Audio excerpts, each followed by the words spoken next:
28. Non-compete fee for not carrying out profession is PDVP income. Okay, what is this one line? This is not that simple. It has lot of stories behind it. Okay, what are those stories behind it? Non-compete fee we are discussing. What do you mean by non-compete fee? Idea it is there in case of mergers, purchase, takeover deals. Let's say one company is buying out the other company. The promoters of the old company have sold out their project to somebody, a nice, attractive company. The buyer is paying a huge amount to buy that company. But what risk the buyer has? I may buy, but tomorrow right in front of me, those promoters will start another company because they know each and everything about this. So the buyer always is having that risk. So what will the buyer do? When he is buying the shares from the promoters of the old company, he will also enter into an agreement called non-compete agreement. Okay, restrictive agreement. So what happens in this restrictive agreement is you are saying to the promoter, next 10 years, do not start a similar kind of business. Okay, for not starting a similar kind of business, I will pay you so much. And this is a matter of litigation. Why it is a matter of litigation? Even today, you find so many articles on whether we should call it a business income or we should call it capital gains.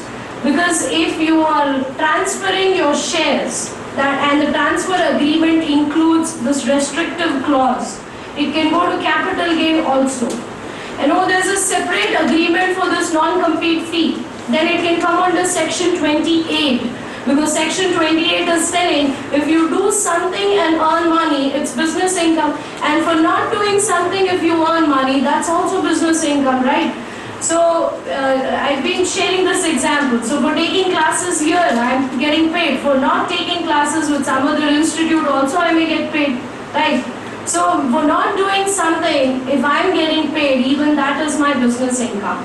So now what is the amendment? Amendment is simple. Earlier they used to use the word business. Now they added along with that profession. Because we know a lot of professions are also getting taken over. Okay, law profession. The person is retired, he wants to gracefully give away his practice. Chartered accountants are giving away their practice. They're charging a huge amount for that. So now but again in this profession also that fellow may start his office again. So restrictive clauses are covered. So 2 lines on this, please come to your book and write down.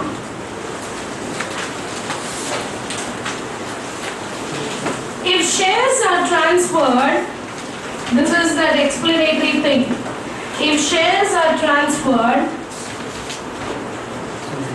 pursuant to an agreement,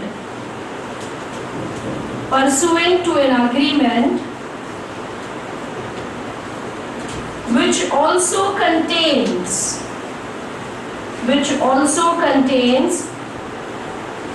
non-compete clause, which also contains a non-compete clause, do not compete, non-compete clause, the consideration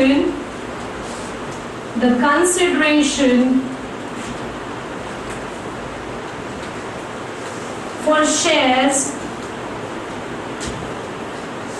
will be taken to capital gains.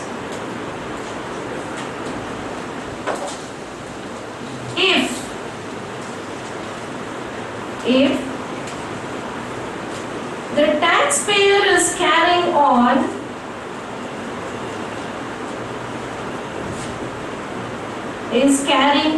business, if the taxpayer is carrying on business and agrees to a non-compete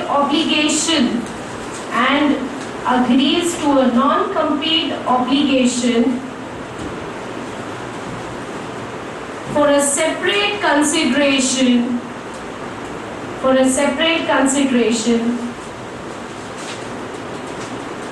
it will be business slash profession, one and the same, business slash profession income under 28, under section 28. And again, I'm telling you, this is subject matter of lot of litigation, when to put it in capital gains and when to put it in business income. And each and every takeover deal is getting scrutinized for this area. So there is no hard and fast rule for it. It can go to 45, it can also come to 28. But earlier the word profession was missing, so 28 is along with business, they also added profession. So there's a very thin line when it can come here.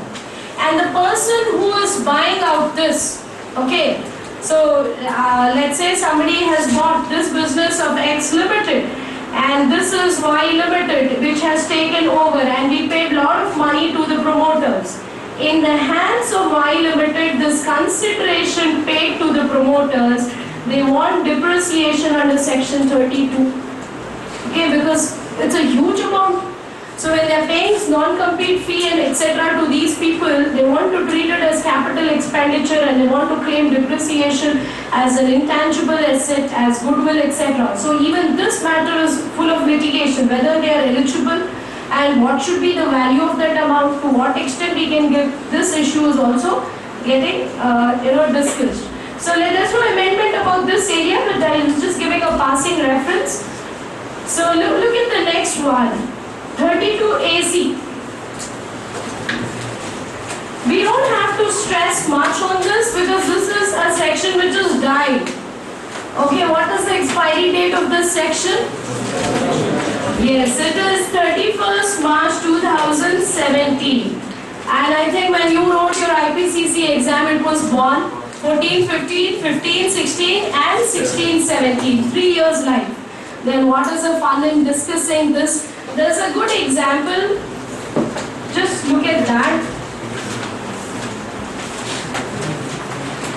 Yeah, come to page number 11.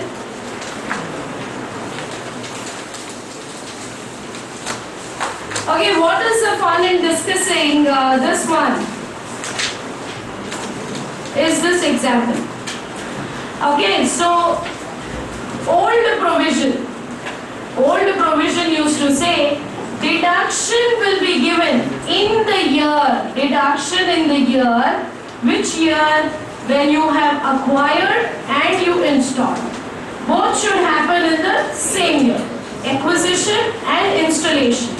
And this was the older picture. The new picture is something like this. Okay. Assets were acquired. Plant and machine acquired in 15-16. Okay, last year. But due to some reason, it didn't get installed last year. And that plant and machine is getting installed in 16-17. So Finance Act 2016 became kind enough and said, no problem, because last year you couldn't claim a deduction for it. You can claim this year. So for us, relevant PY is what? 16-17. So let's say when you're solving a problem, you may get something like this. Plant and machine acquired in 15-16. What might have happened last year? Because it was not installed, they never claimed 32AC. When they have not claimed last year and you're solving the problem for 16-17, can you claim this year? Yes, the section is allowing you. But I will change this example and say it is installed in 17-18. Now the section is expiring on this day. So what is the fun in installing it after that? So indirectly, this date is also pushing people to better finish off the 32AC. If you have all expansion plans, 31st March 2017 is nearing. So it's better you buy, you install and enjoy 32AC. And how do you get 32AC? What's the condition? You should be a corporate. Yes, you should be a corporate. It's only for corporates, and your machine should be more than 25 crores. In that year, aggregate concept was not there in that year. So that's the reason. See, look at it. 17-18 is the last year, and as per this example, Anything which was bought in 15-16, installed in 16-17, we are giving deduction this year. Anything bought in 16-17, installed in 16-17, we are giving deduction this year. Last year bought, this year installed, give deduction. This year bought, this year installed, give deduction. In both the cases, we are giving deduction. But bought this year, but installing next year, do not give any deduction. That's why that's empty, right? So 32 AC is done. What's 32 AC? For the assets which were acquired last year, we couldn't claim deduction last year. You will get deduction this year. One line. You will get deduction this year. So when you're solving that big size problem on PGBP, this may come as one of the items. So remember this adjustment. Okay, that was your 32 AC.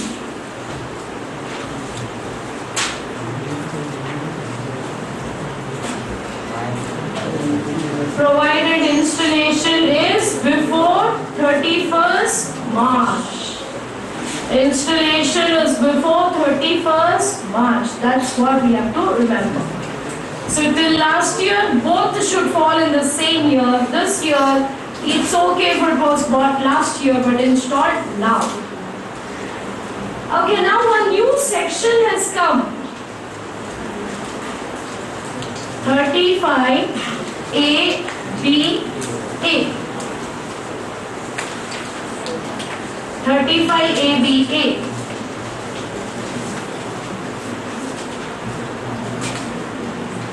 Same as 35 ABB. Okay. What is this new section? This section is a deduction for spectrum fee. This section is a deduction for telecom license fee. Okay, so what happened about almost 2-3 years back? The government of India, the telecom policy, they started taking something called spectrum fee. That's why we often use this word, not 2G spectrum and all that. So this spectrum fee along with license fee, they are also taking spectrum fee. Spectrum fee is nothing but in India they have divided the entire country into 22 telecom circles.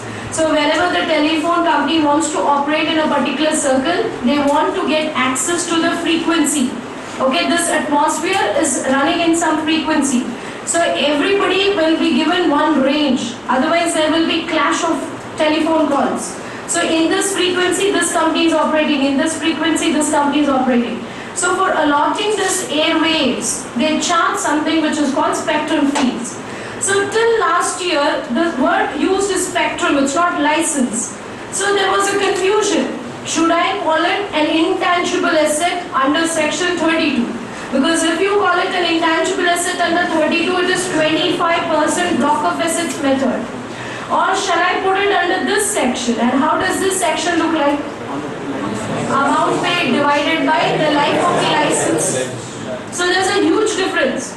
Then Finance Act 2016 resolved this and said, no, we will start a new section for it.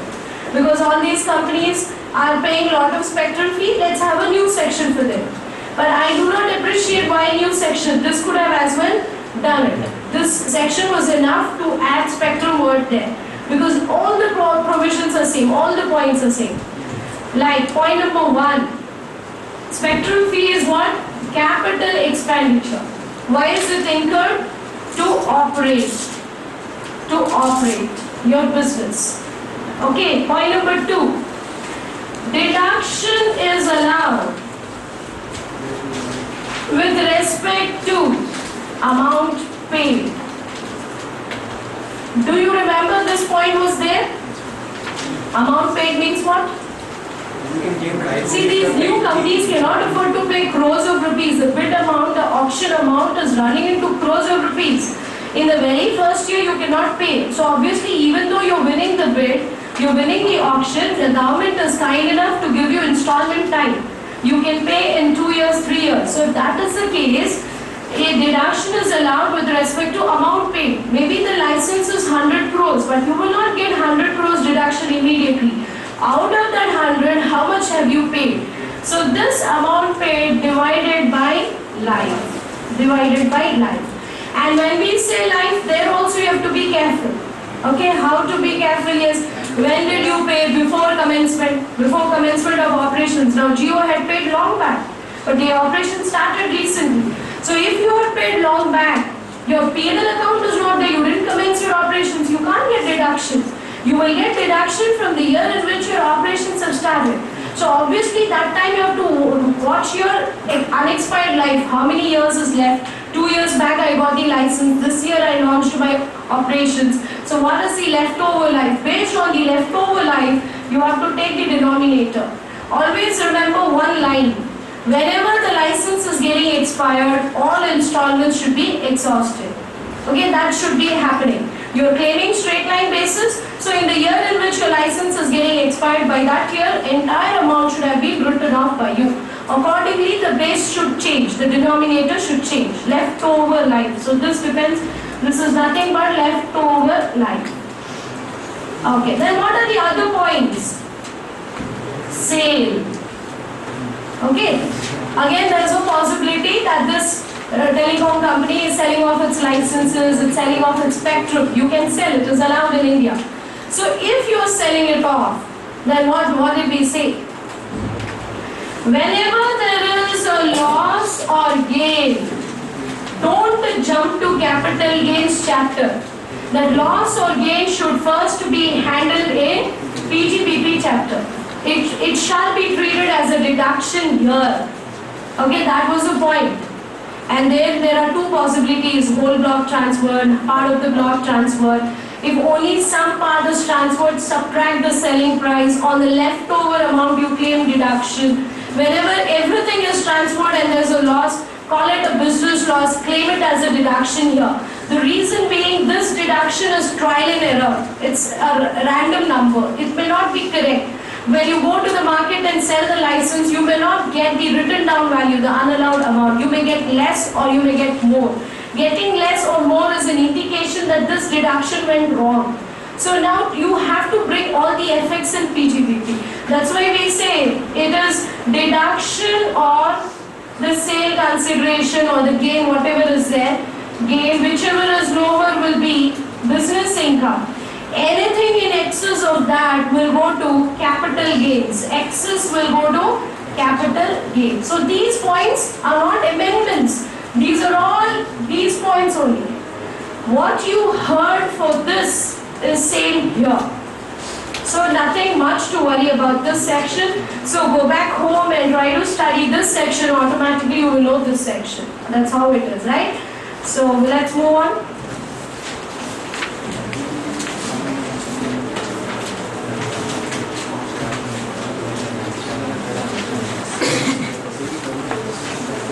Okay, next is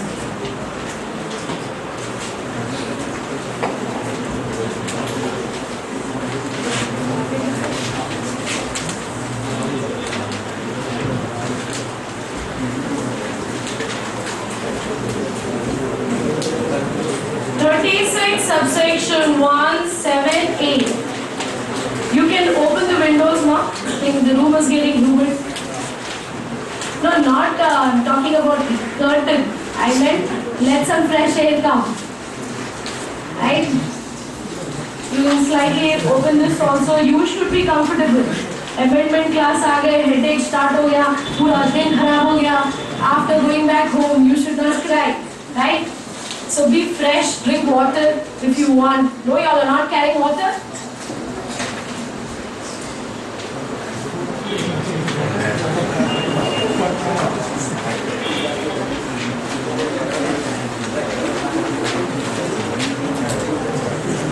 Okay. The next one is this section 36(7). What is the big deal about this? Provision for bad and doubtful debts.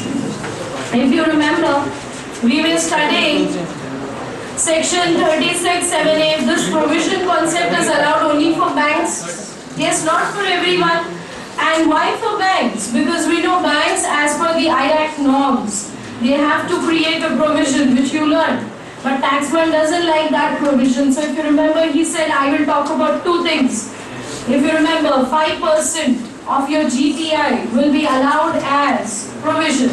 Okay, so there what happened is, along with the public financial institutions, state finance corporations, state industrial investment corporation, they added non-banking finance company.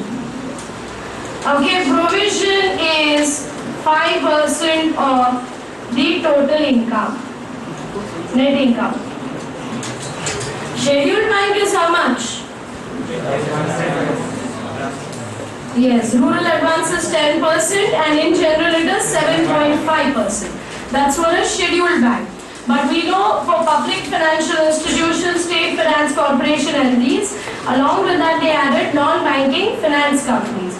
Because now RBI is even regulating NBFCs and saying that you should also create provisions. So when they are creating provision, obviously this section should also allow provision. How much are they allowing? 5%. So just one thing, NBFC got added in the list.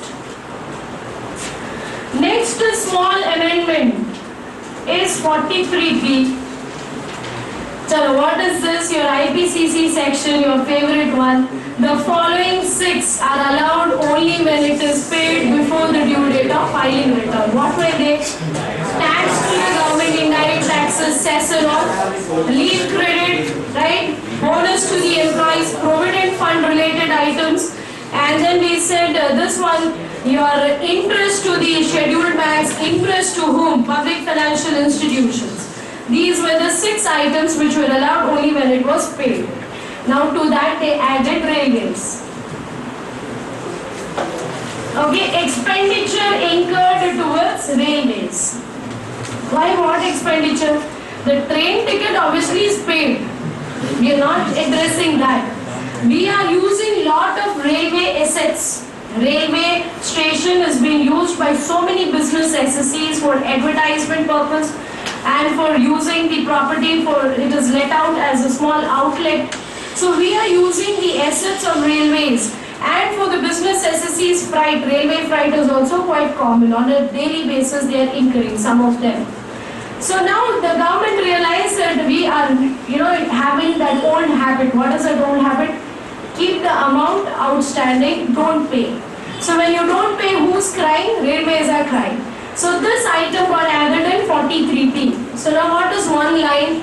Advertisement expenditure, etc., rent, etc., payable to railways will not be allowed until and unless it is paid before the due date of filing the return. So whoever cries should come and request the taxman. He will add that item in 43D. Only one item got added, this one. Okay.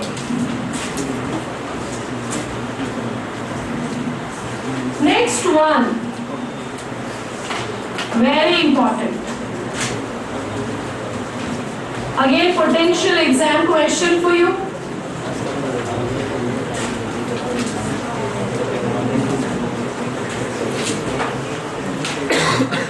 Presumptive income.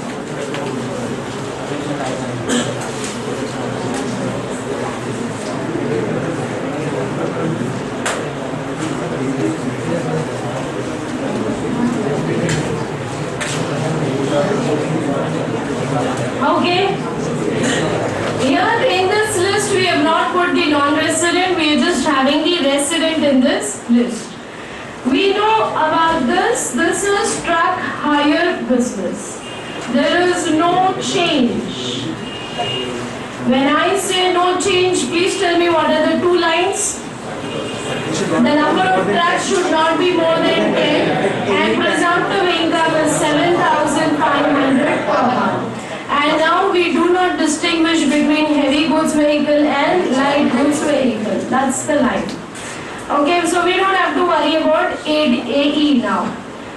Yes, there are amendments here and there are amendments here. This is totally a new section and this is an older section but in a big and fat role it is playing. This one, the new version. Okay, so this is for business and we know this is for profession. And here the presumptive, the criteria is your turnover should not exceed 2 crores. And here the criteria is your gross receipts should be less than or equal to 50 lakhs. We will write some notes on these important sections, but before we start, look at it. We have to give a combined reading of 44 AD with AB also, tax audit. Because it looks contradicting. Tax audit is 1 crore and this one is 2 crores. What section overrides what? This overrides AB. So whoever is falling under this category and enjoying this section need not worry about tax audit up to 2 crores. Only when they are out of this section, then maybe we have to write some examples for that. We'll come back and do it. And what is the presumptive income for this person? 8%. So now you should ask for amendments. This is amendment 1. Last year it was 1 crore. They made it 2 crores. Amendment number 2 is what you know. Okay, section 30 to 38, expenses are deemed to be allowed, along with interest, remuneration to partners. So what happened is, when you were studying your IPCC, you did something like this. Okay, turnover, we are not interested. Operating expenses, we are not interested. We wanted to know operating profit. When we wanted to know operating profit, taxman said this is 8% of turnover. Don't get into all this. Simply say profit is 8% of turnover. And there was a scope for people to subtract interest and remuneration. And how that scope had come in that section 44 AD, there was a proviso which says if this is a partnership firm, then interest and remuneration further will be allowed from here. Subtract interest, subtract remuneration. This is going to be taxable profit. Now the amendment is, this is 8%. Okay, not this one, this is 8%. So once we decided that this is 8%, there's no scope of further subtracting interest and remuneration. And they removed that proviso. That proviso which was allowing is removed. And how did they justify? This is simple. Section 30 to 38 is deemed to be allowed. Remuneration falls under which section? 37. Remuneration actually is 37. Then what is the role of this 40B? It's only a restrictive and conditions rule. This 40 series is never expenditure as such. What is the work of 40? If you don't deduct TDS, we will disallow. If you don't make payment before the due date, we will disallow. 40's role is checking the previous sections. So this remuneration is also in 37, but it is regulated by 40. So they said, what is the fund? This itself is 8%, no more interest and remuneration. So one happiness, the limit 1 became 2. More number of people came under the concept of 44 AD. That's a good news. And luckily this 8% they did not change. It remained the same. Third amendment. Okay, third amendment. We'll write, but listen to the amendment first here. Amendment number 3 was, okay, opt out. If you opt out, don't come back. Okay, this is the amendment. Means what? As an IPCC student, you always did one analysis. What is my actual profit? If it is more than 8%, 44 AD, nice section. If it is less than 8%, okay, if it is less, then you have to do 2 things. Because you're declaring an income lesser than presumptive income, and presumptive income itself is the lowest one. You maintain books of accounts and get them audited. And that was an exception. Turnover was not the criteria. You first have to get yourself audited. This was what they said till last year. So people every year, whenever they want, they are coming into 4480. Whenever they don't want, they are walking out of it. So now this is affecting the consistency. So taxman came up with certain conditions. What is that condition he is saying? If you opt for this section, please stay in this section for 5 years. Okay, continue to offer the income as per 44 AD. Subject to your turnover. Your turnover should always be less than 2 crores. We are not talking about a situation where turnover crossed 2 crores. When your turnover is less than 2 crores, continue to offer your income as per this section for 5 years. After 5 years, you don't want, you go out of it. But 5 years shows consistency. Now immediately, what should be the next point? What if a person doesn't like this section in second year, third year, he is going out of it. He wants to offer an income lesser than this. Let him go out. Let him go out. We are not stopping him. But don't come back again for 5 years. So what are the two things that we are saying? When you want the section, continue it for 5 years. If you break the chain during this 5, next to 5 years, coming back is not possible. So this is one new thing which has come. And now this has to be read with those two things again. I am offering income which is lesser than presumptive income. And taxman asked me not to come back to this section. Okay, I'll not come back. Then during that small income duration, this is 8%, I'm offering 2%, 5%. What am I supposed to do when I'm offering a lesser income? That story will still apply. What was that? You should maintain books and you should get them audited. That means we are not trusting you for these two things. We are stopping you from coming back again. 5 years, don't come to this section again. Maintain books, get them audited, pay tax on the small income, whatever you have, but don't touch this section again for 5 years. This is what they are saying. So these are few new points. So there is a possibility you may get a nice question on this. So a few lines we will write down. Please put a heading.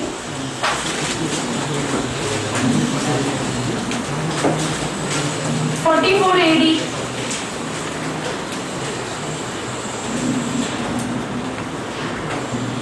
Limit is increased from, already written now, limit is increased from 1 crore to 2 crores. And who's eligible? 44 AD is for whom? Please write down. Who?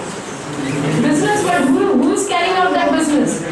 All except two. Who are those people? All except two. LLPs and companies. This section is not for you. Please remember that.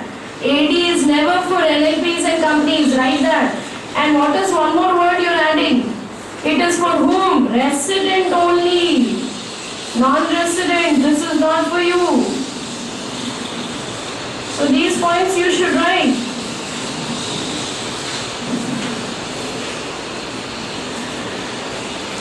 Okay, next one. Yeah, please write down.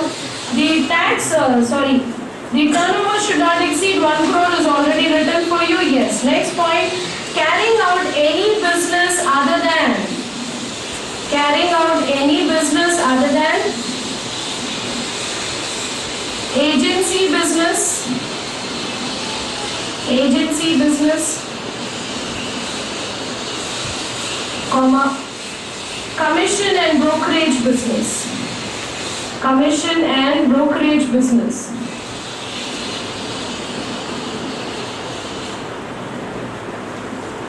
This point is very important. Why? See, so many of our people, known people, are into this brokerage or share trading and all. They take the brokerage, sub-brokerage and they do it. So those people who are earning commission, for them this section is not there. 8% of the commission, how can that be your income? That's like too much. So for commission, guys, this is not there. Next point. Okay, next point you write down. The SSC is required to pay. This is a new point. SSC is required to pay advance tax. SSC is required to pay advance tax.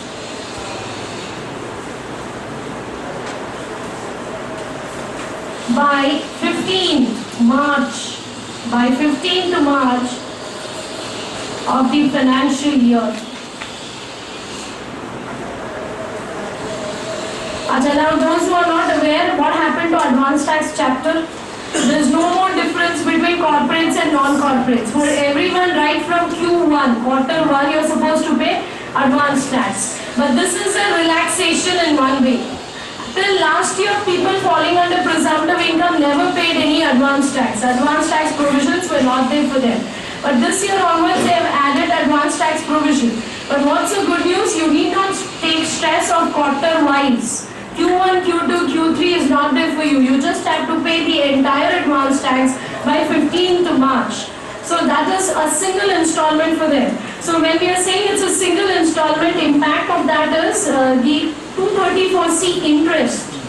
Okay, 234C interest is connected to how much you delay. So in this case, that interest will start only from 15th March. That you have to be careful. 234C related amendment it is. Okay, so this is one new point. Next point. Okay, partners remuneration and interest. Partners remuneration and interest is not allowed as reduction. Remuneration and interest is not allowed as reduction. Okay, next point. If the SSE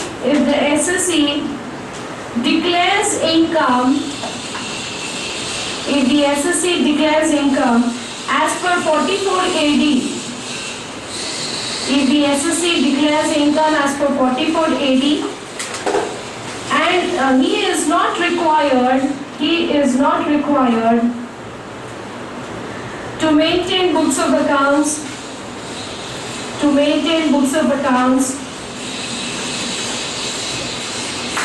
and get it audited. So you need not take stress of this. Maintaining books and get them audited is not needed. Next point, put a star, it's important. If the SSE declares income,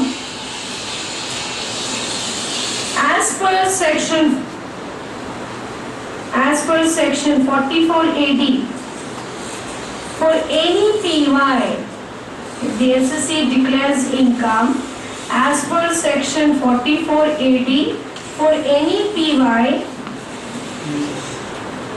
and he does not declare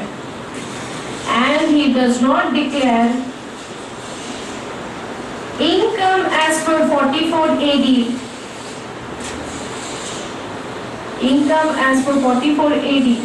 for any of the five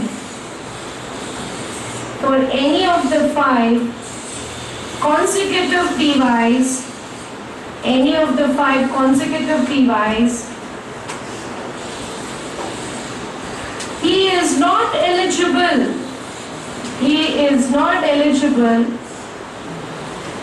to claim deduction under section 44 AD for 5 subsequent years.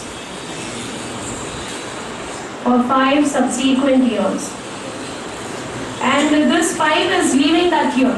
So actually speaking, it's going to become 6 for you. You yourself have opted out. Last year you said your income is 8%. This year you made it 5%. So you have opted out this year, voluntarily this year. So what is taxman doing?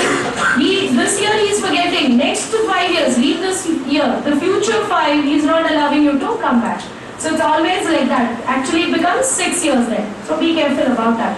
So when this is happening, when you are not allowed to come back, then what to do? Next point. In the above case, what do you mean by above case? You have not opted for presumptive income, you are not allowed to come back, then what to do? If the net income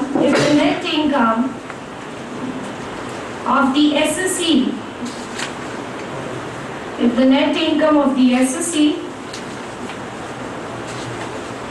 is more than basic exemption, BN, net income of the SSE is more than basic exemption, he is required to maintain books of accounts and get them audited. So for all those 6 years, 1 plus 5, you need to maintain books and get them audited. Okay, this is the story about your AD. So now coming to ADA. Yes, ma'am.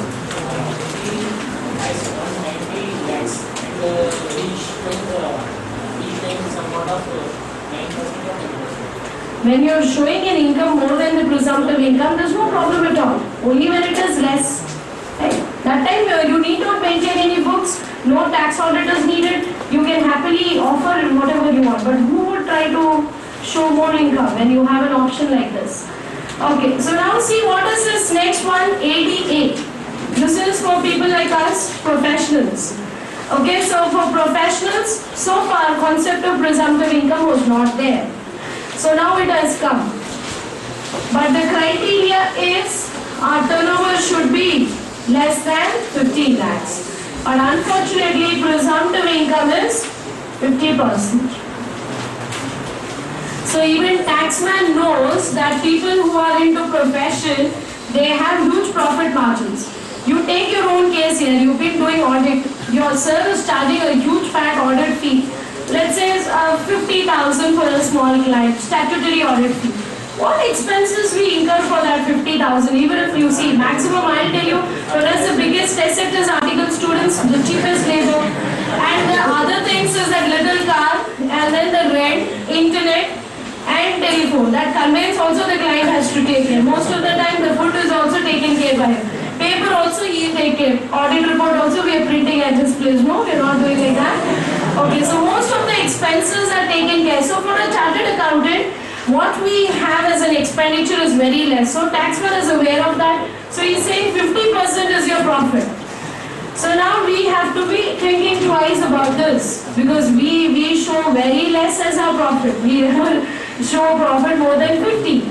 So this is what they've offered. So now we have to check who's eligible under this section and what is the any other additional condition. This condition is here. Which one? Once you come under this section, don't go back for 5 years. If you don't go back, don't come again for 5 years. That condition is here. And just 2-3 new points are there. Just write down for the heading ADA.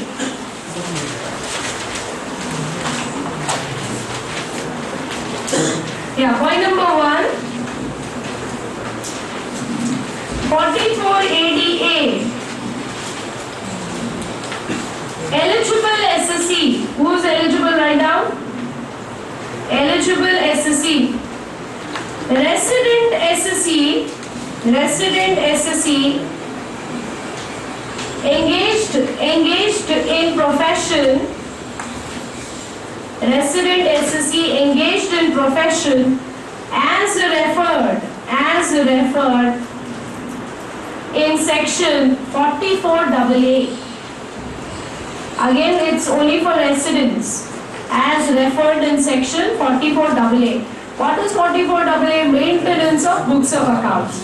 What we are saying in that legal, medical, accountancy, architecture, interior decoration, CAs, CS, lawyers, and film artists, like that the list goes on. For all such people, we are saying this is there. So for ADA, you have to go and check the people who are listed in AA, specified professionals. Next point. The gross receipt shall not exceed. The gross receipt shall not exceed 50 lakhs. Gross receipt shall not exceed 50 lakhs. Presumptive income is 50%.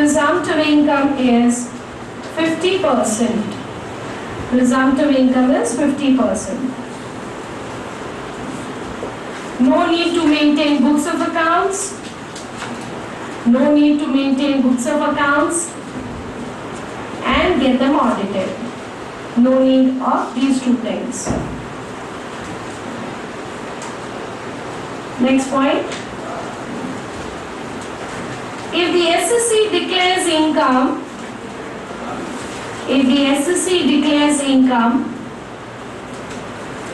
lesser than 50%,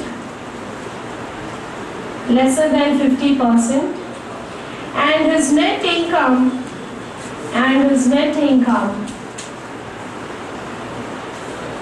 is more than basic exemption,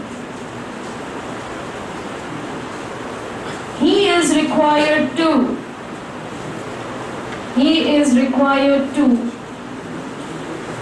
maintain books of accounts. He is required to maintain books of accounts and get them audited. This point is directly hitting me, I can tell you. How? I've always showed very less income, okay, and then it's never 50%. If that is the case, how did I maintain my books all these years? A simple Excel worksheet, because it's a small practice, and then I filed my return. But now, what is this point telling me? If I want to show income less than 50% of my turnover, then I need to maintain books of accounts, journal, ledger, receipt book, okay, vouchers, everything. And not just that, call up my friend who's a practicing CA, submit my books to him and get them audited, which never happened all these years.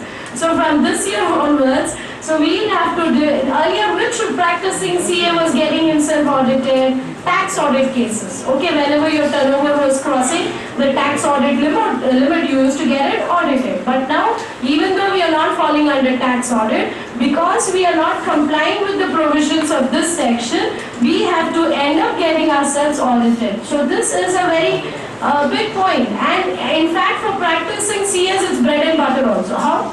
Catch hold of all those people 44AA, go tell them this happened this year. If you are not showing income which is 50%, you are my client. I have to maintain books for you, I have to do audit for you and give it to the government. This is a good score. Okay, so it is both the ways. So this is what happened under ADA. But what is your reaction on this here? Too much, huh? This one?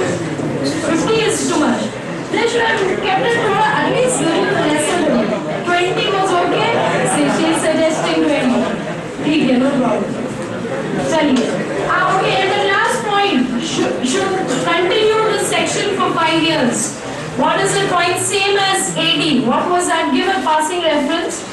Once you come under this section, continue this section for 5 years. If you show income lesser, then don't come back for 5 years. That point is there. Same as AD. And one question you should get. This one, how do you conclude? You should help me in fact.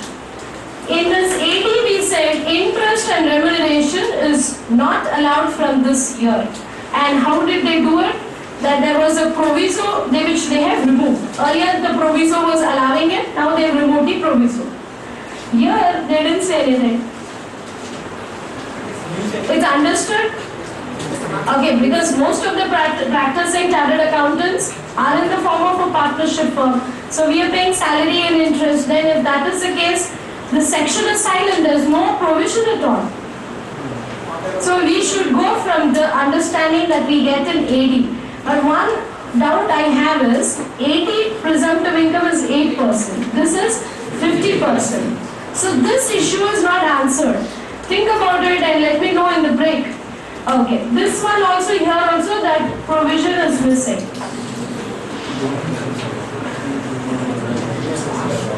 Now you please write down impact on 44AB. Next heading. Impact on 44AB. AB. Tax order by impact on 44 AB. Okay, please write there.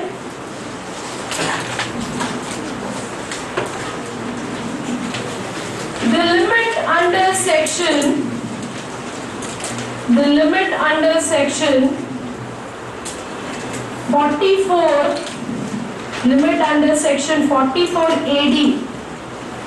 Limit under section 44 AD is applicable.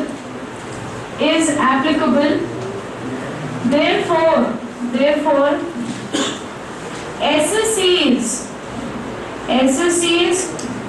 who are eligible, SSCs who are eligible and who have opted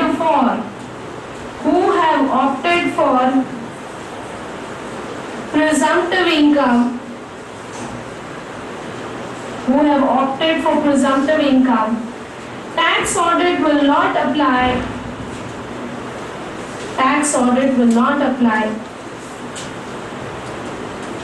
Even if the turnover is more than 1 crore but less than 2 crores. Even if turnover is more than 1 crore, less than 2 crores. Okay, so what is the conclusion now? So we know the SSCs are of different types. Okay, like company and LLP, not eligible for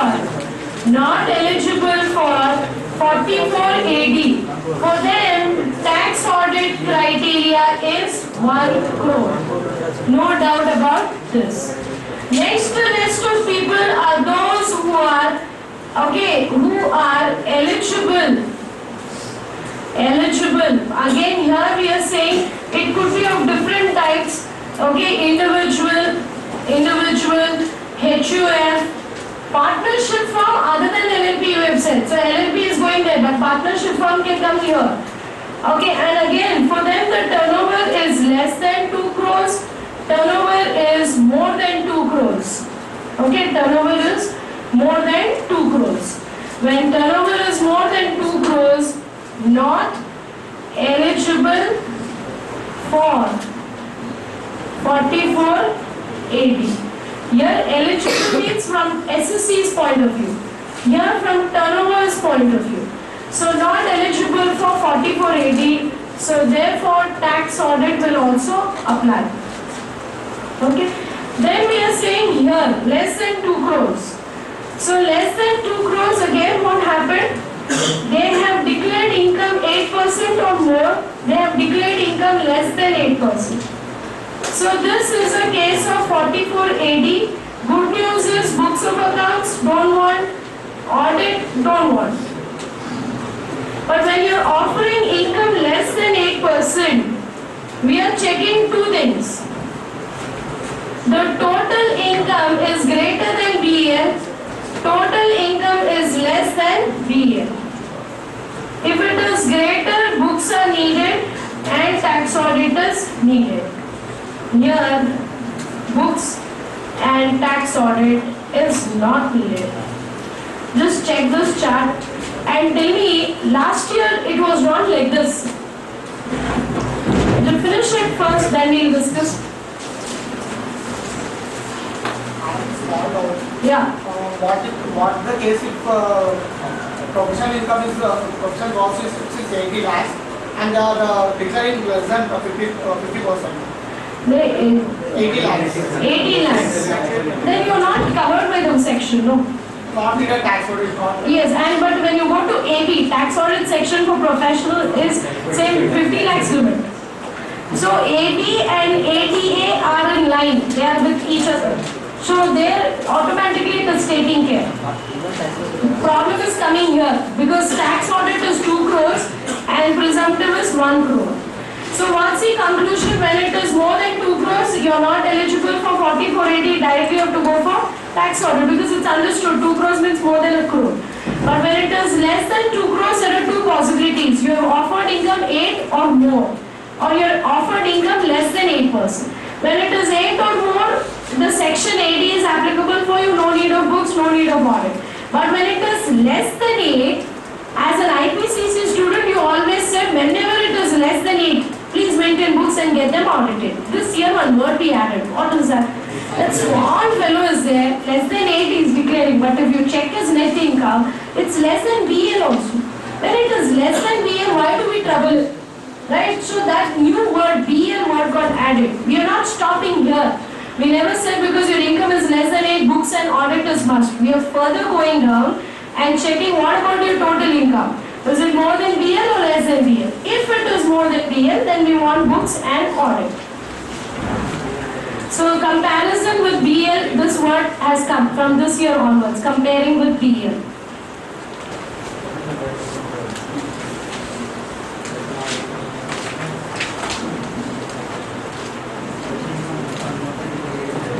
Okay.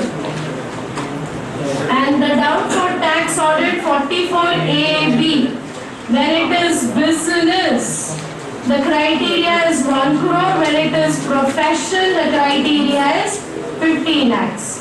When your gross receipts are crossing 50 lakhs, for a professional, tax audit is must. Done? Yes. Why 25 lakhs in tax audit you say? No, I haven't seen that provision. They are saying in tax audit they are not using the word specified professionals. In tax audit it's just a professional.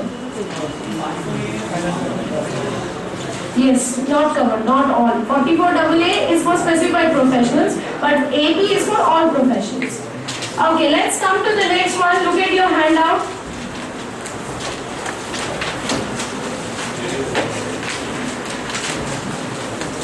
See, this 5 years example is very much there here.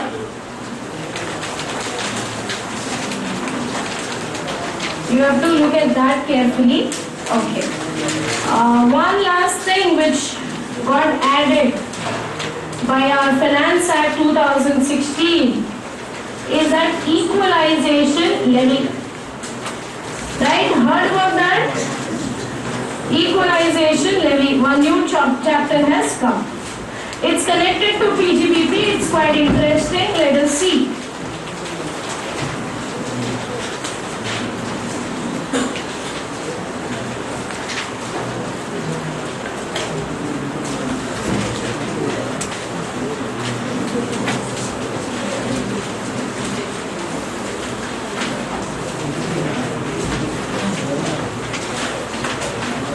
Equalization levy, what have you heard about that?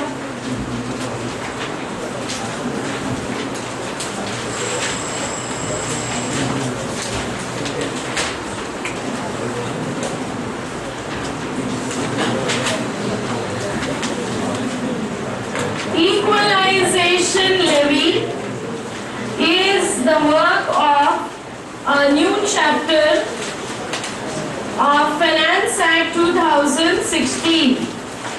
It is starting from section 165 going up to 171. 165, 166, 170, 171. Okay, these sections which we are talking about are not IT Act. It is Finance Act 2016. Like see, education cess was never as per IT Act. Education cess was as per the Finance Act which had introduced it. So here this equalization levy also, we are giving a reference to Finance Act 2016. Service tax also you refer to which Finance Act? 94. Like that we are giving reference to Finance Act 2016. But when you don't comply with this chapter, what is the impact is two sections. One is section 40A in PGBP and the other one is section 10 subsection 50. That is of IT Act. 40A with its subclause and 10 subsection 50. New section has come. So what is the story of equalization levy? Let's say our academy or some stores are using digital space on a website for doing online advertisement. And for doing this online advertisement, consideration is paid to a non-resident not having permanent establishment in India. This is the problem. Okay, so last so many years, the taxman is always trying to tax the non-resident and one route is through the permanent establishment. Because what do we say when you have permanent establishment in India? There is business connection in India. So any income earned by you is an Indian income. However, this territorial nexus is not required for royalty income, fee for technical services and interest income. For royalty, fee for technical service and interest income, we ask a question. Where is the technology used? Is it used for doing business in India? Where is the money used? Is it used for doing business in India? Then such royalty or interest amount becomes Indian income. But problem with this is, we are making lot of payment to a non-residents who are outside India and they are not having any permanent establishment in India. So all this amount that we are paying to these people was never getting taxed in the hands of non-resident. Because when you want to tax it, there should be business connection or it should fall under that section 9 deemed to accrue or arise in India as per those provisions which I just told you. But it was just not falling there. Because this online advertisement charges that we are paying for using that platform. So we don't know which brand is having no establishment in India. Amazon, Facebook or Google or eBay, whatever you have to check. Because there it's a non-resident and very important, they should not have any branch or office in India. So that background we have to check. What are the non-residents who are not having any permanent establishment in India? So when you are making payment to them for this online advertisement, this organization is claiming a deduction under section 37. Right? So taxman always believes one thing, no? If one fellow claims a deduction, the other fellow it should be taxed because it's an expenditure for this guy, it should be an income for the other guy. But that is not happening because it's not an Indian income, there's no business connection. So in the hands of non-resident, this amount is not getting taxed. So when it is not getting taxed, for the first time we started this chapter called equalization levy. What is this chapter telling? Please deduct 6% whenever you're making a payment to this non-resident. Deduct 6%. So this year they decided the rate to be 6 and give it to us. Okay, and then you should now get a doubt. This is working like TDS chapter, right? Whenever you're making a gross payment expenditure, don't give gross, deduct 10% and give the net amount. Yes, this is working like a TDS chapter, but instead of adding it in TDS, they put it here because we are creating a fiction. For something like TDS to work, there should be an Indian income first. Section 9 should come, charging section should come, then TDS section will come. That is the pattern we follow. Okay, section 9, charging section and TDS. In this case, section 9 is not there, charging section is not there, fiction is there. We want to tax it. So we cannot use the TDS route. When you cannot use the TDS route, they started an alternative chapter. The name of the chapter is equalization. And they are saying small fellows also end up selling small articles. Somebody made some nice painting. They want to put it on sale on an international website. So we make small payments also. Small traders are also there who are using online space to sell their goods. Such people, if you trouble with this, it's not fair. So one line key. What is that line? This concept will work if the amount paid by you is more than a lakh. Okay? So small fellows are making small payments, not more than a lakh. Don't worry about this chapter. This chapter is not going to trouble you. Because see, whenever taxman is asking us to take something and give it to the government, it's a burden. You have to deduct, you have to remit, you have to file, all that is there. So if the payments are up to 1 lakh, then this is not there for you. So you have to check 2 things now. What are they? First of all, the payment should be to a non-resident who is not having a permanent establishment, and the size of the payment should be more than a lakh. Single non-resident, multiple payments I am making, aggregate. Aggregate is the theme. Aggregate should be more than a lakh. How much is the rate? 6%. So immediately the next story comes. What is the next story? What if we don't comply? Obviously, what will section 40A say? If you don't comply with the provisions of this chapter, this advertisement charges for the digital space will not be allowed. And when we say we don't comply, again there are 2 things in it. How we don't comply? First one, default number 1, we don't deduct at all. Default number 2, we deduct but we didn't pay. When we didn't pay, again you should get out. When are we supposed to pay? Just like TDS. What is TDS telling? Credit or payment, whichever is earlier, for that month, deduct. By 7th of next month, give it to the government. For the month of March, give it by April, 30 April. This is the inbuilt provisions to give. But for disallowance, it's not this. Disallowance is as per 40A. It copies the root of TDS. What is that root? They ask one question. Did you deduct before 31st March? Did you pay before the due date of filing return? During the year, there might have been a lot of delay. No problem. Have you paid by the due date of filing return? Yes, I paid. It will be allowed. No, I didn't pay.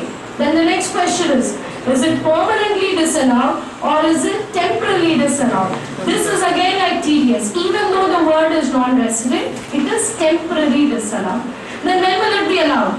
It will be allowed in the year in which it is paid. 100 or 30? 100. So these points we have to write down. Start writing one by one. 30%. That is from TDS angle.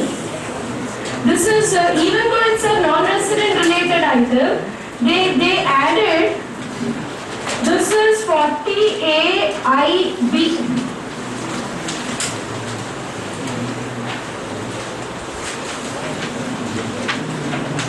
No, 30 is not there. Is there the supplementary material? You are asking. Acha, no. See, had it been TDS related non-compliance, like we study in 48, royalty interest paid to a non-resident, TDS is not compliant. Non-resident के लिए 100%, resident के लिए 30%. Salary paid outside India, TDS not compliant, permanently disallowed. But here it is temporary disallowance and it is 100%. And it's not related to TDS kind of thing, but many provisions I have copied from that. So one by one, let us write up. Start writing. Point number 1. Section 165 of Finance Act. Section 165 of Finance Act. Equalization levy. Equalization levy is 6%.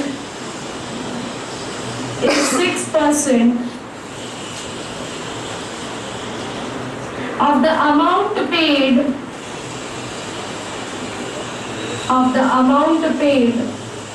towards non-resident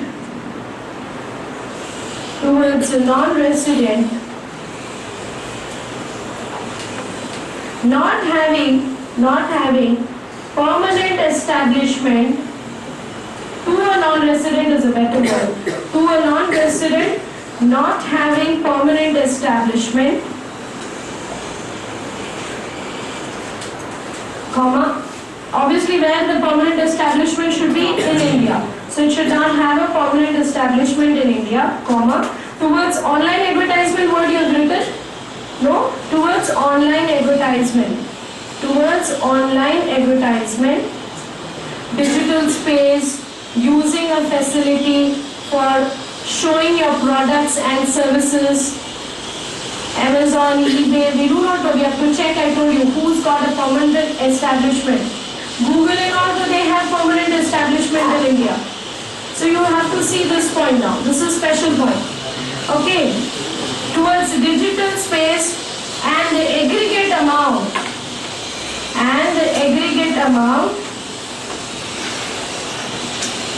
is more than 1 lakh. It's more than 1 lakh. So they should not have a permanent establishment and the amount should be more than 1 lakh. Okay, next point. Section 166. Equalization levy should be deposited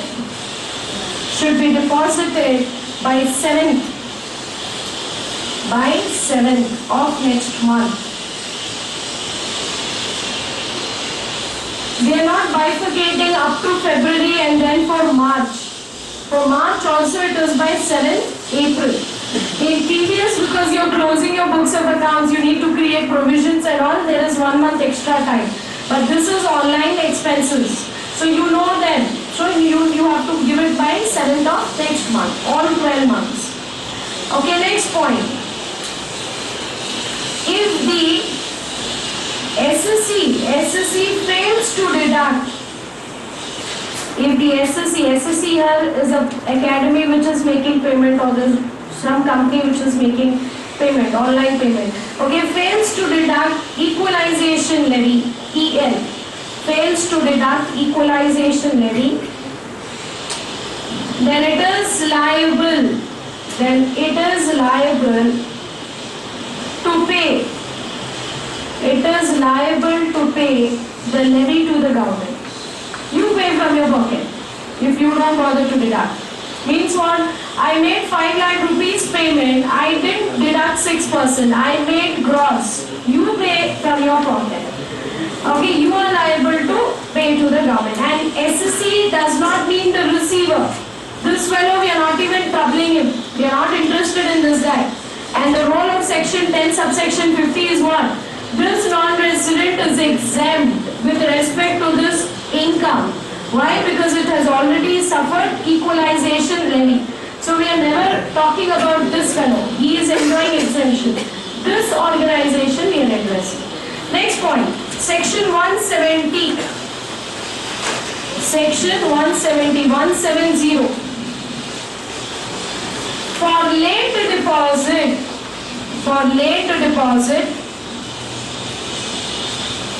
interest at the rate of 1%. For late deposit, interest at the rate of 1%. So your client, you have to be careful. Whoever is making these charges, interest is there. 171 penalty.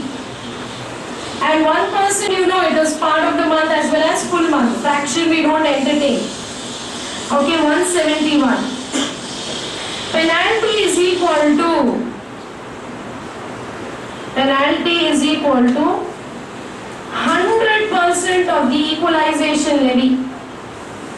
Penalty is equal to 100% of the equalization levy if there is failure to deduct. If there is failure to deduct.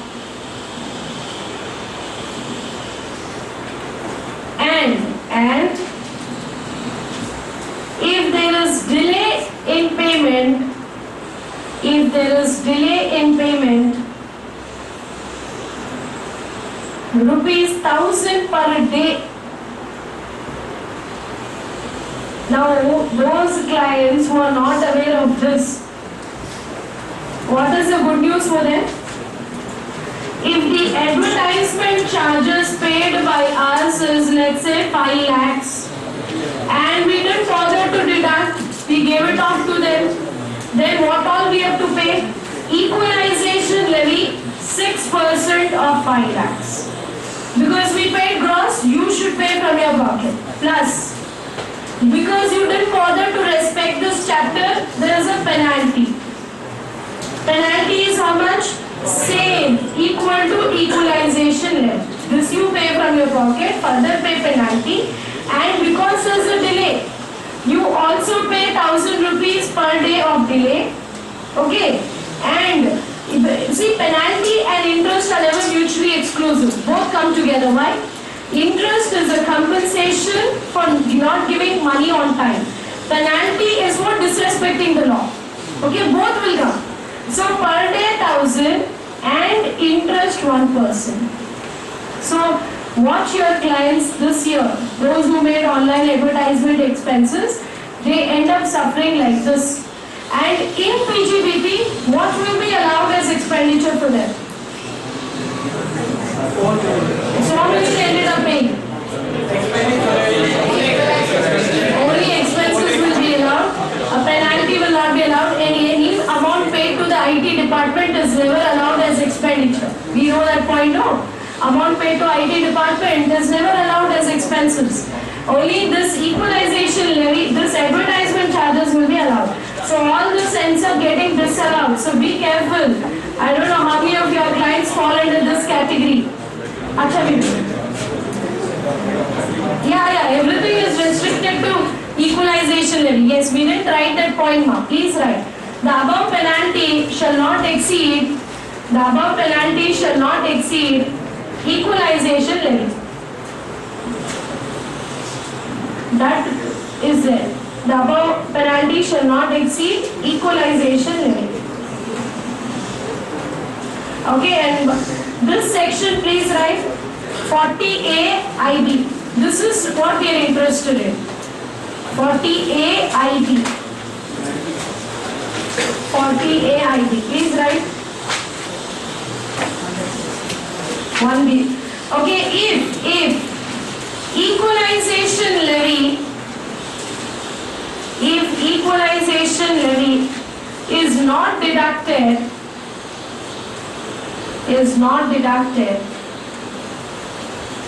or deducted but not paid, before ROI,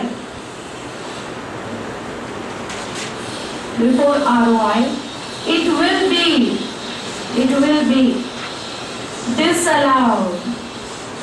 Which one? That expenditure will be disallowed. The advertisement charges will be disallowed, comma, it will be allowed in the year in which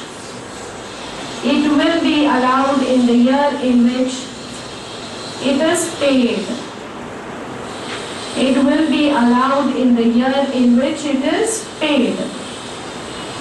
So temporary disallowance. And one last slide, section 10 subsection 15.